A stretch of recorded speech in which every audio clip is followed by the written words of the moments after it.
అనంతపురం జిల్లాలో రైతుల సమస్యల పరిష్కారం కోసం సింగనమల వైఎస్ఆర్సీపీ సమన్వయకర్త జొన్నలగడ్డ పద్మావతి చేపట్టిన మేలుకొలుపు పాదయాత్రకు ప్రజలు స్వాగతం పలుకుతున్నారు.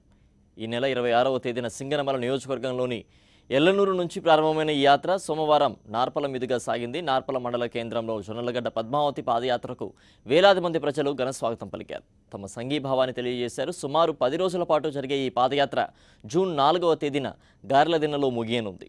పాదయాత్ర ద్వారా ప్రజల చెంతకు వచ్చిన పద్మావతికి రైతులు తమ సమస్యలు, ప్రభుత్వ వ్యతిరేక విధానాలని చెప్పుకున్నారు. ఎన్నికల ముందు హామీలు ఇచ్చి గద్దెనెక్కిన చంద్రబాబు వాటిని తొంగలో తొక్కారని జొన్నలగడ్డ పద్మావతికి దృష్టికి తీసుకొచ్చారు.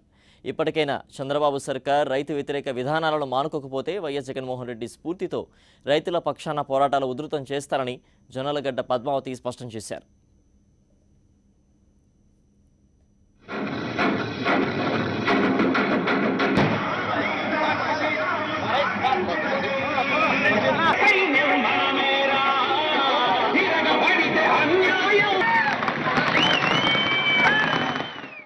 జగన్మోహన్ రెడ్డి గారు అంటే అందరికీ అభిమానం ఉందండి. అభిమానం లేక ఓట్లు లేకపోవడం అనేది ఏం లేదు, అందరికీ అభిమానం ఉంది.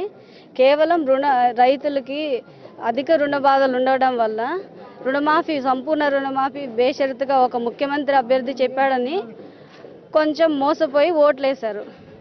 ఇంకా అది ఇప్పుడు బయటపడిపోయింది కాబట్టి ఇంకా ప్రజలందరూ జగన్ అన్న ఎప్పుడు వస్తారు, మళ్ళీ ఎలక్షన్ ఎప్పుడు వస్తుందని చూస్తూ ఉన్నారు. అదే అన్నీ నా అవగాహన లోపం వల్ల చేస్తుంటే, ఆయన సింగపూర్ చేస్తానన్నాడు కదా, అవగాహన లోపం ఏమో సోమాలియా చేస్తున్నాడు, సింగపూర్ కాదు సోమాలియా చేస్తున్నాడు. సోమాలియా అంటే అత్యధిక కరువు ప్రాంతం, అట్లాంటి కరువు ప్రాంతాన్ని చేస్తున్నారు. ఇంకా మనం ఫ్యూచర్లో సింగపూర్ కాదు సోమాలియానే చూస్తాము. అలా ఉంది.